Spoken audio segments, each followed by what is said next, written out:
श्री सद्गुरु महाराज की जय। पुस्तक अमी घुट। पूज्य श्री श्रीधरदास जी महाराज। कर्म का फल भोगना ही पड़ता है। दिसंबर 1983 ईस्वी। धन्य धन्य सतगुरु सुखद, महिमा कही न जाय। जो कछु कहूँ तुम्हारी कृपा, मोते कछु न बसाए। प्यारे लोगों, यह दृश्यमान विश्व कर्ममय है। जितने प्राणी हैं सभी कर्मरत दिखते हैं। इसमें अच्छे बुरे कर्म होते हैं। यो तो ऐसा कहा गया है, अजगर करे न चाकरी, पंछी करे न काम। 7 द्वीप 9 खंड में, सबके दाता राम। अजगर का शरीर बहुत विशाल तथा भारी होता है, लेकिन वह भी अपनी जीविका के उपार्जन हेतु कर्म करता है। ऐसा देखा गया कि एक जंगल में 2 लकड़हारे लकड़ी काटने गए। एक को अजगर सांप ने देख लिया। अजगर सांप जिसे देख लेता है उसे सांस से खींचने लगता है और खींचते खींचते अपने निकट ले आता है और उसे निगल जाता है। इसी तरह वह अपना आहार प्राप्त करता है। वह भारी तथा विशाल होने के कारण चल फिर नहीं सकता है, तो उस लकड़हारे को वह अपनी सांस से खींचने लगा। लकड़हारे को लगा कि उसे कोई खींच रहा है। उसने इधर उधर देखा तो कुछ दिखाई नहीं पड़ा। वह भयभीत हो चिल्लाने लगा। उसके चिल्लाने की आवाज़ दूसरे लकड़हारे ने सुनी। वह जान गया कि उसे अजगर सांप खींच रहा है। वह दौड़ता गया और उसे खूब जोर से धक्का देकर दूसरी तरफ गिरा दिया और कहा कि जल्द भागो। वह तेजी से भाग गया। इस तरह सांप की नज़र से दोनों ओझल हो गए और जान बच गई। इस तरह अजगर भी कर्म करता है। यह अतिशयोक्ति है कि अजगर और पक्षी काम नहीं करते। पक्षी भी अपने आहार हेतु बहुत दूर दूर तक जाता है। ब्रह्म मुहूर्त में ही वे अपने आहार के लिए दूर निकल जाते हैं। अपने घोंसले का निर्माण भी स्वयं करते हैं। छोटी छोटी चींटियां भी अपने आहार की व्यवस्था आप करती हैं। इस तरह संसार के जितने प्राणी हैं सभी कर्म करते हैं। बिना कर्म किए कोई नहीं रहता। मनुष्य भी कर्म करता है। हाँ, इसे विवेक रहता है कि कौन कर्म बुरा है और कौन कर्म अच्छा है, कौन करने योग्य है और कौन नहीं करने योग्य है। साथ ही विवेकशील प्राणी होने के नाते शुभाशुभ कर्म फल का भी इसे ज्ञान रहता है। फिर भी बहुत लोग बुरे कर्म करते हैं, जिनके परिणाम में उन्हें दुख प्राप्त होता है। शुभाशुभ कर्म का फल स्वयं भगवान श्री राम को भी भोगना पड़ा। श्री राम का राज्याभिषेक होने वाला था। वे युवराज होंगे। नगर में मंगल गान होने लगा। बाजहि बाजे विविध विधाना, पुर प्रमोद नहीं जाई बखाना। कोकिल बयनी नारियां भी मंगल गान करने लगी। गावही मंगल कोकिल बयनी। लेकिन कर्म फल इतना प्रबल होता है कि उसे टाला नहीं जा सकता। करम गति टारे नाही टरी। श्री राम को 14 वर्ष के वनवास की आज्ञा होती है। वे वन को चल देते हैं। साथ में श्री सीता जी तथा श्री लक्ष्मण जी भी हैं। उन्होंने प्रथम दिन संध्या काल तमसा नदी के किनारे वास किया। दूसरे दिन संध्या काल गंगा जी के किनारे श्री गंगवेरपुर पहुंचकर वहां वास किया। वहां गु निषाद ने बड़े भक्ति भाव से उनका आदर सत्कार किया। श्री सीताराम एक वृक्ष के नीचे पत्तों की सैया पर रात में सोए। श्री सीताराम को पत्तों की सैया पर सोया देखकर गुण निषाद को बड़ा दुख हुआ। वे इसके लिए कैकई को दोष देने लगे कि उसी के चलते इन्हें इतना कष्ट उठाना पड़ रहा है। ये अयोध्या के आनंद भवन में मुलायम बिछावन पर सोते थे और आज पत्तों की सैया पर सोए हैं। केकई नंदिनी मंदमती कठिन कुटिल पन्नु खिन्न जेहि रघुनंदन जानकी सुख अवसर दुख दिन। यह सुनकर श्री लक्ष्मण जी वेदांत ज्ञान का दिग्दर्शन कराते हुए ज्ञान वैराग्य और भक्ति रस में सनी कोमल मधुर वाणी बोले, काहू न को सुख दुख कर दाता निज कृत कर्म भोग सुनु भ्राता। हे भाई, कोई किसी को सुख दुख का देने वाला नहीं है। सबको अपने ही कर्मों का फल भोगना पड़ता है। पूर्व का जो संचित कर्म होता है वही प्रारब्ध के रूप में भोगना पड़ता है, क्योंकि संसार में कर्म की ही प्रधानता है। जो जैसा करता है वैसा ही फल पाता है। कर्म प्रधान विश्व करी राखा जो जस करई सो तस फल चाखा। रामचरितमानस में यह भी कहा गया है, हो ही सोई जो राम रचि राखा को करी तर्क बढ़ावहीं शाखा। यदि विचार करेंगे कि राम ने क्या रच कर रखा है तो यह सामने आएगा। कर्म प्रधान विश्व करी राखा। परमात्मा ने संसार की रचना की और कर्म को प्रधान बना रखा। मानव कर्म करने में स्वतंत्र है। अच्छा बुरा जैसा कर्म करना चाहता है करता है, परंतु फल भोगने में स्वतंत्र नहीं है। फल तो कर्म के अधीन है। कर्मानुसार फल परमात्मा देता है। जिस चीज का बीज बोते हैं उसी का पेड़ पौधा होता है। ऐसा नहीं कि वृक्ष रोपा गया आक का और फल दे आम का। कहावत है, रोपे बिरवा आक का आम कहाते हुए।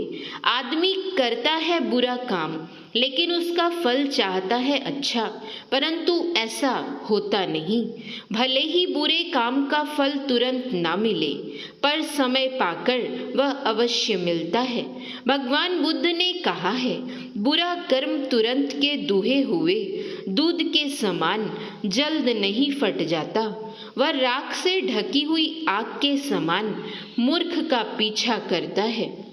जब तक बुरे कर्म का फल नहीं मिलता, मूर्ख उसको मधु के समान मीठा समझता है, परंतु जब वह फल लाता है तब उसको दुख प्राप्त होता है।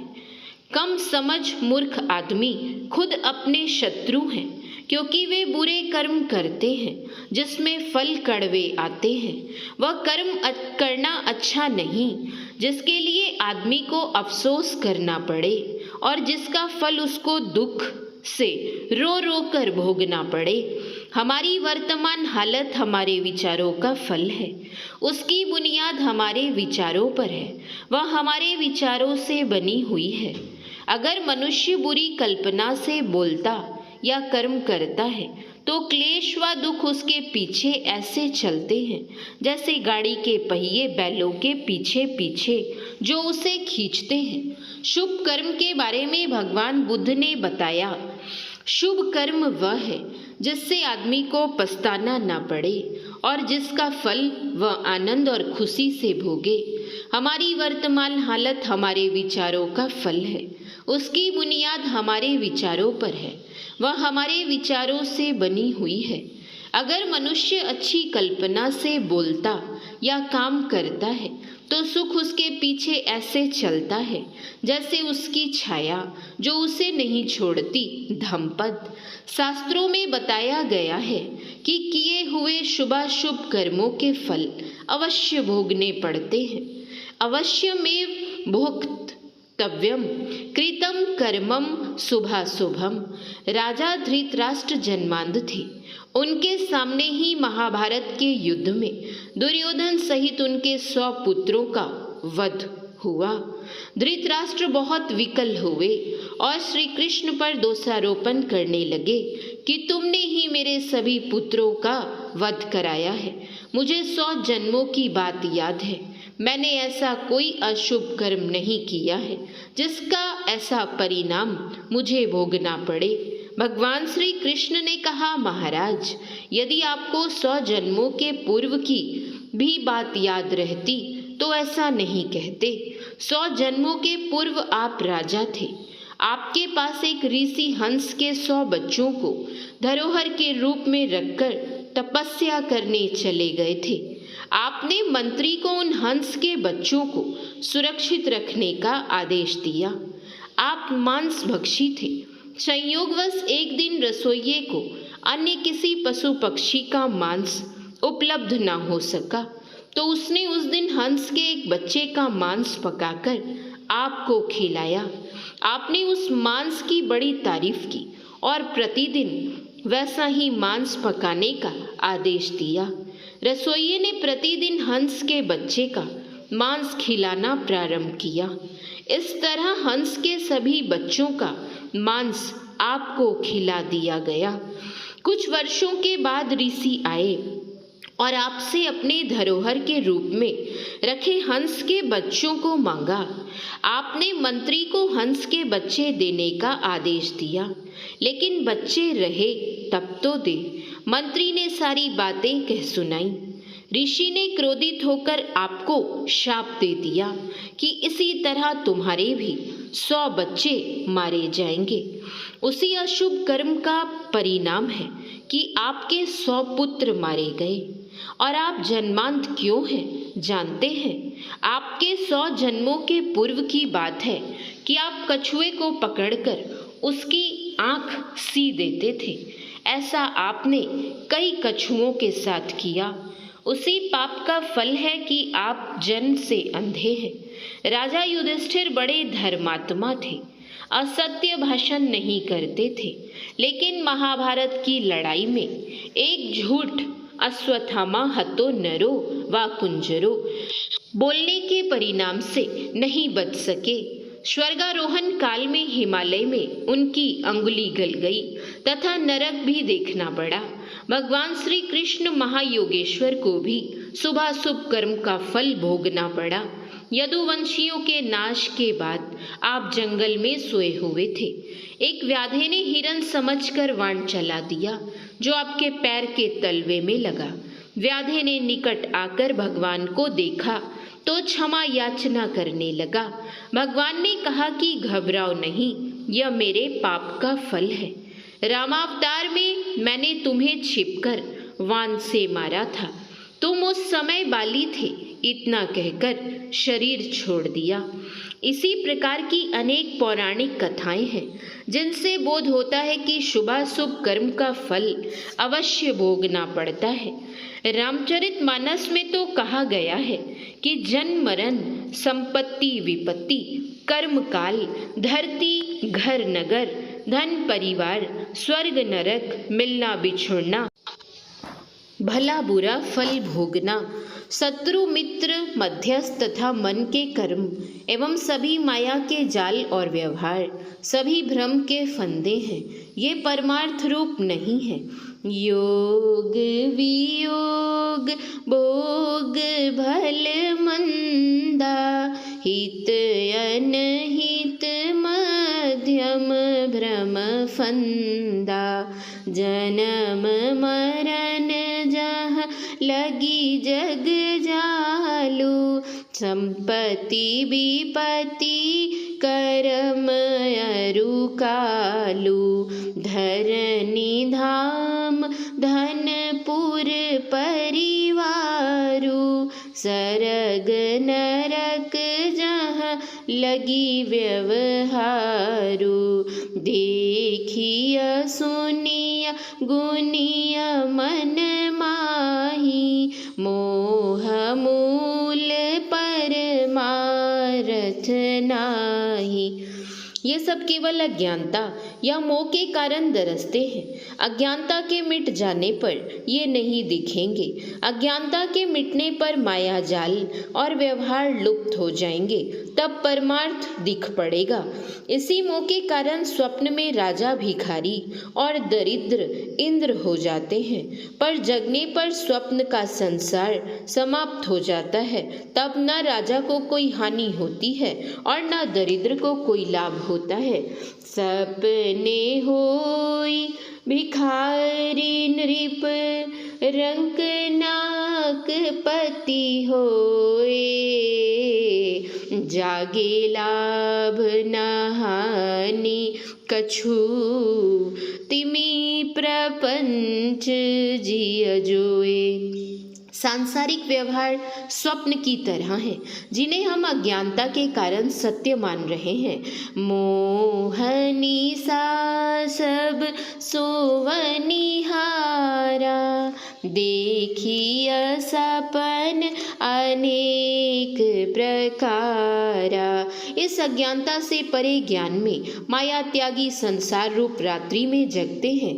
यही जग जामिनी जागही जोगी, परमारथी प्रपंच वियोगी। यहाँ जगने की बात कही गई है। इससे साबित होता है कि अभी हम लोग जो जगे हुए हैं यह असली जगना नहीं है। संतों की दृष्टि में यह जगना नहीं है।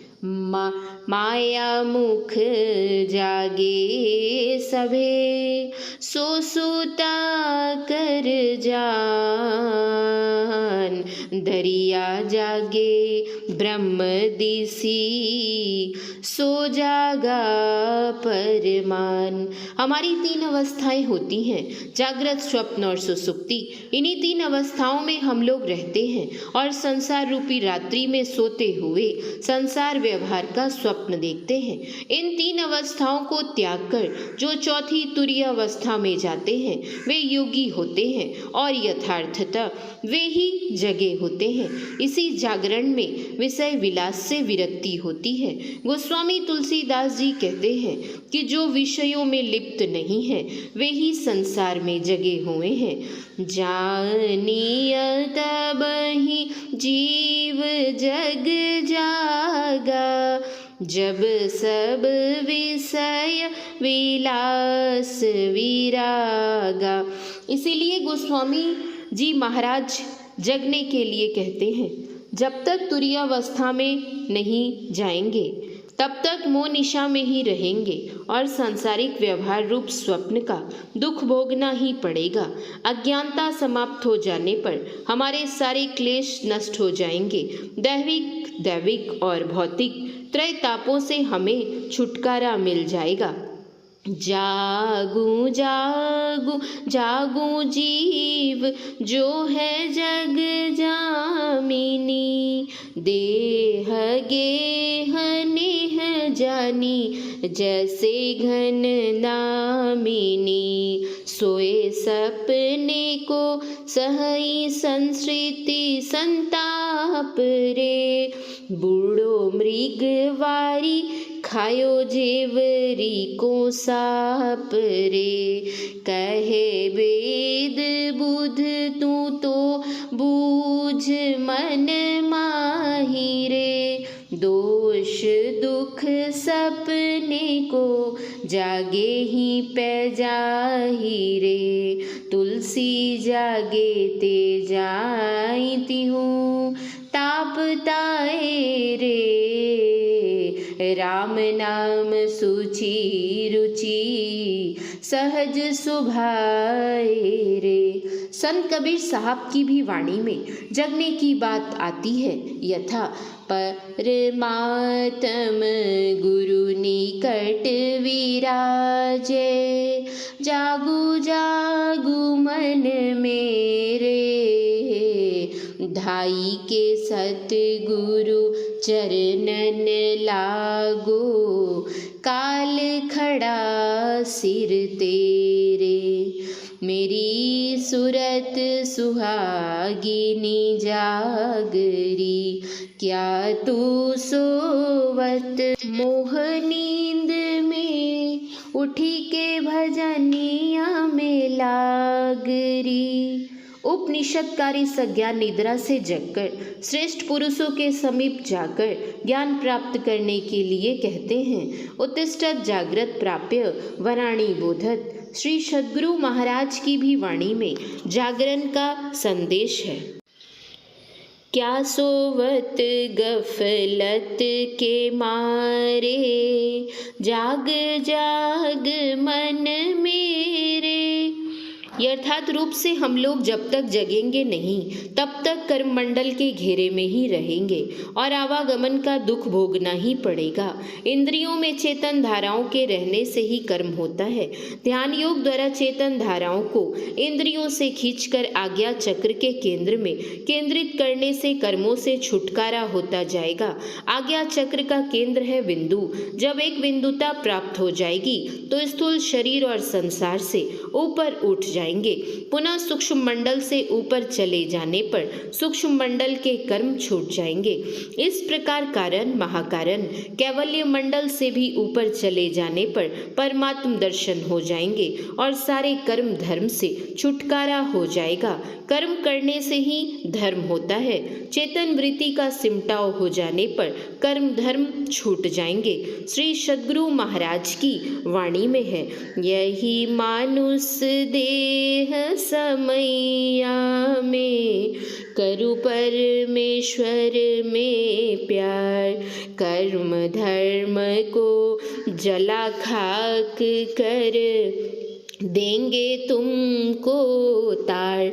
श्री शिव नारायण स्वामी की वाणी में है, निहारो यारो गुरु मूर्ति की ओर, गुरु मूर्ति सुरति बिच निरखो, तब उर होत इंजूर। छूटत कर्म तार सब टूटत, फूटत कठिन कठोर। शुभ अरु अशुभ कर्म न लागे, जागी धरो गृह चोर। शशि न सूर्य दिवस न रजनी, नहीं शाम नहीं भोर।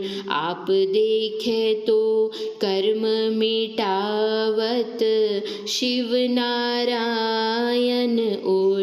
श्रीमद् भगवत गीता के चौथे अध्याय ज्ञान कर्म संन्यास योग में भगवान की उक्ति है कि ज्ञानाग्नि में सभी कर्म भस्म हो जाते हैं। यथा प्रज्वलित अग्नि प्रचंड करती, भस्म ईंधन को यथा, त्यो ज्ञान रूपी अग्नि से सब कर्म जलते सर्वथा। इस विश्व में सूची ज्ञान सम है, कुछ नहीं यह है सही। है योग जिनका सिद्ध पाते, ज्ञान वे हैं आप ही। और योग बल से कर्म जिनके, ज्ञान से भ्रम दूर हैं। उस आत्मज्ञानी के धनंजय कर्म बंधन चूर है। शास्त्र में कहा गया है, तस्य तावदेव ही यावन्न विमोक्षे, अर्थात केवल उतने ही काल उस ज्ञानी के मोक्ष में विलंब है जितने काल तक वह प्रारब्ध कर्मों से छूट जाता है। तब वह शरीर रूपी उपाधि से रहित होकर ब्रह्म में अभेदता को प्राप्त हो जाता है। तदा विद्वान पुण्य पापे विधुय निरंजन परमम साम्य मोपैति। शरीर त्यागते ही ज्ञानी पाप पुण्य से रहित होकर और भावी जन्म कर्म से रहित होकर ब्रह्म में लीन हो जाता है। न तस्य प्राणा उत्क्रमंती, उस ज्ञानी के प्राण लोकांतर में गमन नहीं करते। श्री सद्गुरु महाराज की जय। मत कोई करे गुमान, भक्त एक से एक है, जानत है भगवान, कोई गुप्त कोई प्रकट है। गुप्त संत रविदास और सुदर्शन आदि। श्री सद्गुरु महाराज की जय। श्री सद्गुरु महाराज की जय। श्री सद्गुरु महाराज की जय।